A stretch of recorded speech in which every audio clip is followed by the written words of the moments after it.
Hey there, pirates! Welcome aboard the Anime No Me channel. Today we will talk about the future territories of Luffy and the Straw Hat Pirates, and also, primarily, the territories of their rivals, the other Yonkus, such as Shanks and Blackbeard. I hope for your support to help our crew win, and to do so, you just need to click the thumbs up button, leave a like, and subscribe to the channel. By doing this, you will win an incredible devil fruit, so just comment which fruit you want. Guys, discussing the territories of the Yonko in One Piece is something that requires a deep dive into the history and dynamics of the world created by Eiichiro Oda. Each of these sea emperors, both the old and the new ones, has an immense impact on the narrative and geography of the world. I believe their territories are not only a reflection of their power, but also of their personalities, ambitions, and the influence they exert over the seas. Starting with the old Yonko, we have Shanks, Kaido, Big Mom, and Whitebeard. In chapter 432, the concept of the four emperors is mentioned for the first time, laying the foundation for understanding the power balance in the new world. I think the division of territories between them is not just a matter of military control, but also of economic and cultural influence. Each of these Yonko governs their territories like small independent kingdoms, with their own laws, cultures, and alliances. Whitebeard, for example, is known for protecting the islands under his flag, as shown in chapter 157 during the events of Jaya. His presence is synonymous with safety for those living in his areas of influence, such as the Fishman Island mentioned in chapter 621. I believe Whitebeard didn't see his territories just as a means of power, but as a responsibility. He seemed to believe that protecting the weak was part of his duty as the world's strongest man. Big Mom, as we see in Whole Cake Island, ruled Todo Land, an archipelago formed by dozens of islands. In chapter 827, we discover that she not only controlled these islands, but also imposed her vision of a world where all races could coexist. However, this came at a high price, as she demanded absolute loyalty and regular tributes. I think Big Mom viewed her territories as an extension of herself, reflecting her obsession with creating a perfect family and a world that catered to her desires. Kaido, on the other hand, ruled Wano, as revealed in chapter 929.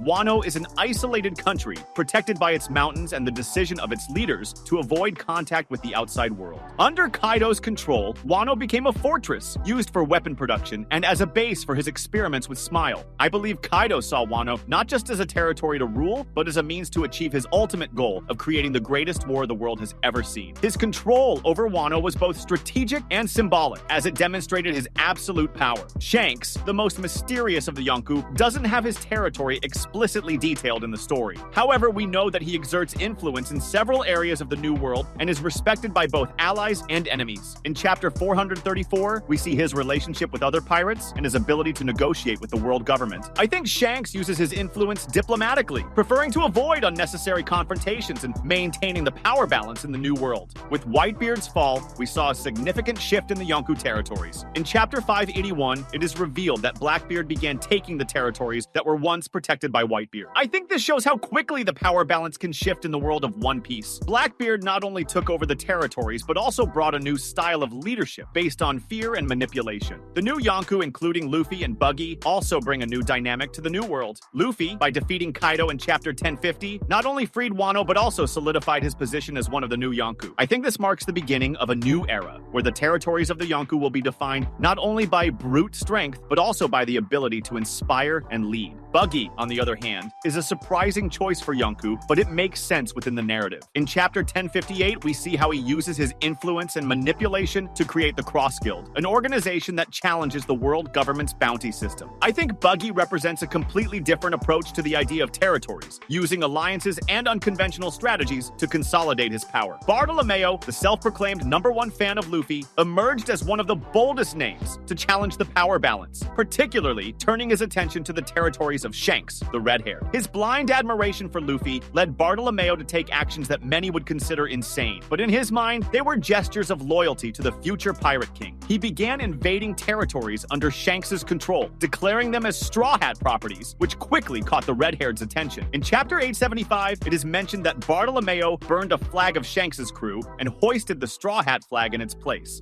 This act was not just a direct challenge to Shanks' authority, but also a sign of how Bartolomeo did not fully understand the political implications of his actions. I believe that while Bartolomeo is courageous and loyal, he underestimated the weight of messing with one of the most respected Yonko. Shanks is not just a powerful pirate, but also a mediator who maintains order in the New World. When Bartolomeo began taking territories from the red-haired, he inadvertently put not only himself, but also the reputation of the Straw Hats at risk. Maybe Bartolomeo was able to take some smaller territories on the periphery of Shanks' influence, but he never had the power or resources to effectively maintain control of those locations. It's possible that he relied on his berry barinomi fruit to defend himself from initial attacks, but Shanks' subordinates are experienced fighters who surely found ways to deal with this ability. In Chapter 892, we see that Shanks values loyalty and respect among pirates, but is also firm in defending his honor and his allies. I think that when Shanks decided to act against Bartolomeo, he did so not only to protect his territories, but also to send a message to the world that his authority would not be easily challenged. Now, considering the future and possible territories of the Straw Hat Pirates, Elbaf emerges as one of the most promising locations. From the beginning, Elbaf has been portrayed as the land of the most powerful warriors, with a rich culture and a history deeply connected to the world of One Piece. In Chapter 866, we learn about the connection between the giants of Elbaf and Big Mom's story, as well as the reverence these warriors have for their honor and tradition. I believe that once Luffy and his crew form an alliance with the giants of Elbaf, this territory could naturally become an extension of the Straw Hat Pirates' domain. Elbaf also holds strategic significance. Its location in the New World, combined with the strength of its inhabitants, makes it a natural fortress. I think that if the Straw Hat Pirates manage to establish a solid alliance with the giants, it will not only strengthen their position in the New World, but also send a clear message to the other Yonko and the world government that Luffy is consolidating himself as a global power. Additionally, Usopp's connection to the giants, especially after the events in Dressrosa, may play a crucial role in this process. Perhaps Usopp will become a bridge between the Straw Hats and Elbaf, earning the giants' trust and helping establish this alliance. Another territory that could fall under the Straw Hat sphere of influence is Fishman Island. From the start, Fishman Island has been a place of great importance for Luffy and his crew. In Chapter 648, Luffy declares that he will make Fishman Island his territory, protecting it from external threats. I believe that as Luffy approaches his goal of becoming the Pirate King, he will fulfill this promise. Fishman Island, with its strategic location under the Red Line, would be a vital point for navigation and trade in the world of One Piece. Besides Elbaf and Fishman Island, other territories may be added to the Straw Hats' domain as they progress on their journey. I think places like Wano, which has already proven to be a place of resistance and strength, could also align with the Straw Hats. After Kaido's defeat, Wano was freed, but it still faces challenges in rebuilding its society. Perhaps Momonosuke and the other leaders of Wano see Luffy as a reliable ally and decide to form an alliance with him, consolidating Wano as part of his sphere of influence. Another interesting point is how the territories of the Straw Hat Pirates would reflect Luffy's values and personality. Unlike other Yonko, who rule based on fear and strength, I believe Luffy's territories would be more grounded in mutual trust and respect. He wouldn't be a leader who imposes his authority, but someone who inspires loyalty through his actions and character. This unique approach could attract allies from all parts of the world, expanding his influence even further. However, this territorial expansion would also bring challenges. I think Luffy and his crew would have to deal with the repercussions of taking these territories, especially regarding the world government and the other Yonko. Possessing strategic locations like Elbaf and Fishman Island would put the Straw Hats on a direct collision course with powerful forces, including the Marines and the Five Elders. Perhaps Im-sama sees Luffy as an even greater threat, leading to more intense confrontations as the story moves toward its climax. That was today's content. We hope you liked it and want to share your opinion on the subject. Don't forget to share the video, give it a thumbs up, and I'll see you in the next video. Take care and stay amazing.